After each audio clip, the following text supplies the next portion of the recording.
줄루 수의 신화는 오래된 전설과 이야기들이 구전으로 전해지며 오늘날에도 그들의 삶 속에 깊이 자리 잡고 있습니다. 이 이야기는 줄루족의 기원과 조상들의 지혜, 그리고 자연과 인간의 관계에 대한 신비로운 이야기들로 가득합니다. 줄루족의 신화에서 우누냐은 모든 것의 시작을 의미하는 중요한 창조신입니다. 그의 이야기는 우주의 기원과 생명의 탄생, 그리고 인간 사회의 법과 질서를 세운 신성한 존재로서의 역할을 다루고 있습니다.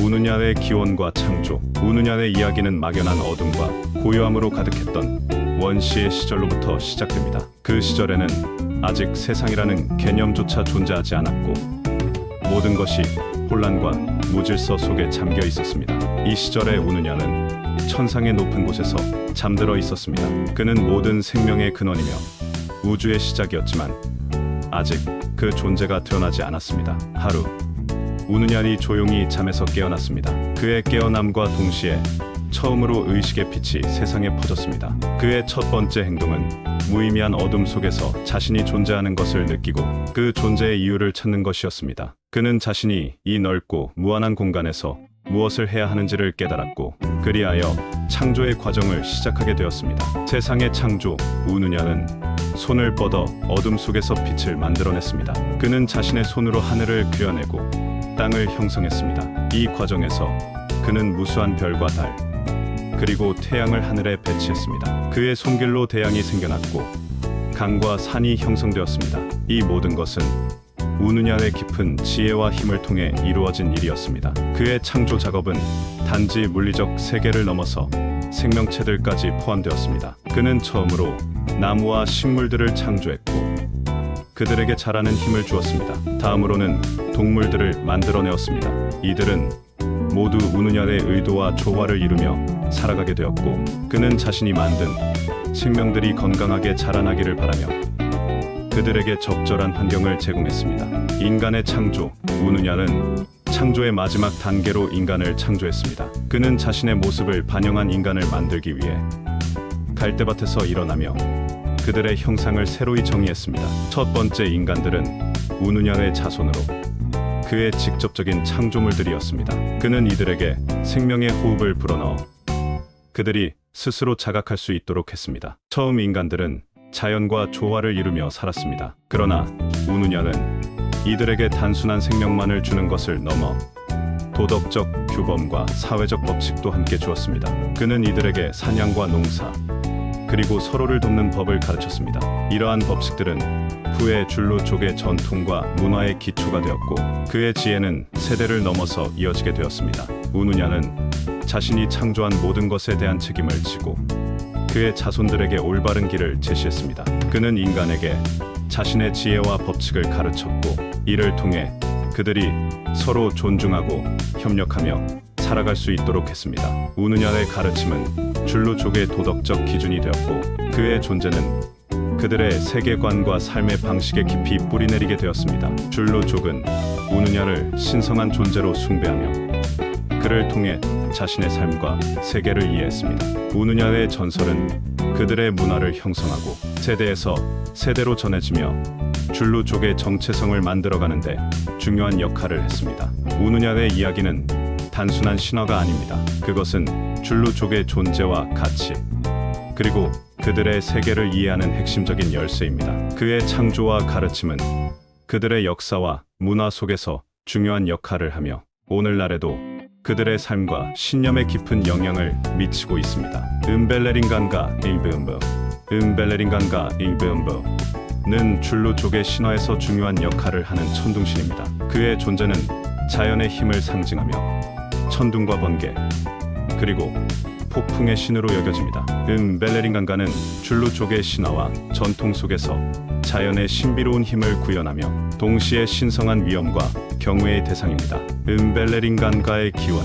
옛날 옛적 우누냐이 세상을 창조한 후 다양한 자연의 힘과 신들이 세상의 질서를 유지하기 시작했습니다. 그 중에서도 음벨레린간가는 천둥과 번개의 신으로서 하늘의 강력한 존재로 자리 잡았습니다. 그의 출현은 세상의 리듬과 힘을 조절하며 자연의 혼돈과 질서를 조화롭게 유지하는 역할을 했습니다. 음벨레린간가는 하늘에서 살며 그의 존재는 전통적으로 큰 경외와 두려움을 불러일으켰습니다. 그는 천둥을 울리고 번개를 일으키며 강력한 폭풍우를 일으켜 자연의 균형을 맞추었습니다. 그의 힘은 대자연의 통제 불가능한 면모를 상징하며 사람들에게 자연의 위엄과 힘을 상기시키는 존재였습니다.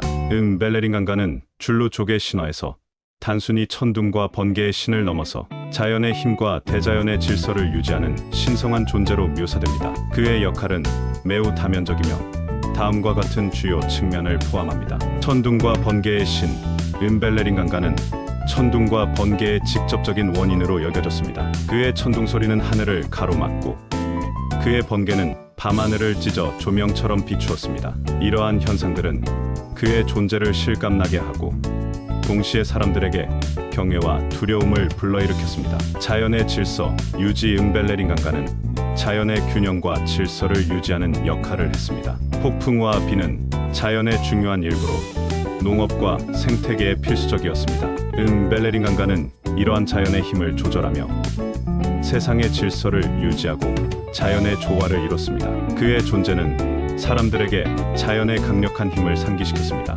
벨레린 강가의 천둥 소리는 그 자체로 사람들에게 경각심을 불러일으키며 자연의 신비롭고도 무서운 측면을 상기시켰습니다. 이는 인간이 자연과의 조화를 이루며 살아가야 한다는 교훈을 주었습니다. 줄루족의 신화에는 벨레린 강가와 관련된 여러 전설이 전해지고 있습니다. 그 중 하나는 그가 강력한 폭풍을 일으켜 세상을 변화시킨 이야기입니다. 옛날 옛적 세상은 너무 조용하고 평화로웠습니다. 모든 것이 너무 평화로워지자 사람들은 자연의 위험을 잊어버렸고 자연에 대한 경외심을 잃어갔습니다. 이를 걱정한 벨레린 강가는 세상의 조화를 회복하고자 결심했습니다. 그는 하늘에서 자신의 힘을 모아 강력한 폭풍을 일으켰습니다. 천둥은 울리고 번개는 하늘을 가르며 거대한 폭풍우가 땅을 휘몰아쳤습니다. 이 폭풍은 사람들에게 자연의 힘을 다시금 일깨우는 계기가 되었고 사람들은 자연의 신성함을 다시 인식하게 되었습니다. 이 전설에서 벨레린 강가는 단순히 파괴의 신이 아니라 자연의 균형을 맞추기 위한 신성한 존재로 묘사됩니다. 그의 이야기는 줄루족의 의식과 축제에서 여전히 살아있으며 자연의 힘을 존중하고 경외하는 마음을 일깨우는 중요한 역할을 합니다. 그의 존재는 줄루족에게 단순히 신화 속의 존재가 아니라 자연과의 관계를 이해하고 존중하는 데 필수적인 요소로 여겨집니다. 벨레린 강가는 자연의 신비와 힘을 상징하며 줄루족의 전통과 문화 속에서 지속적으로 그들의 삶에 영향을 미치고 있습니다. 벨레린 강가의 이야기는 남아프리카의 신화와 문화 속에서 그 자체로 중요한 의미를 지니며 대자연의 위엄과 신성함을 이해하는 데 큰 역할을 하고 있습니다. 조상들의 영혼, 줄루족에게 있어서 조상들은 그저 과거의 인물이 아니었습니다. 그들은 살아있는 영혼으로서 현재의 세상에도 영향을 미칠 수 있는 존재였습니다. 줄루족은 조상들을 암나로시, 에마드로지라 부르며 그들을 존경하고 경의를 표했습니다. 전해 내려오는 이야기 중에는 한 소년이 있었습니다. 이 소년은 어렸을 때부터 조상들의 목소리를 들을 수 있었습니다. 그는 꿈속에서 조상들이 자신에게 나타나 중요한 메시지를 전해주곤 했습니다. 어떤 날 밤, 소년은 그의 할아버지가 꿈속에 나타나는 것을 보았습니다. 할아버지는 소년에게 다가와 속삭였습니다. 내 사랑하는 손자야, 너는 우리 부족의 운명을 짊어질 사람이다. 조상들의 지혜를 잊지 말고 그들의 뜻을 따르거라. 소년은 잠에서 깨어난 후 할아버지의 말씀을 되새기며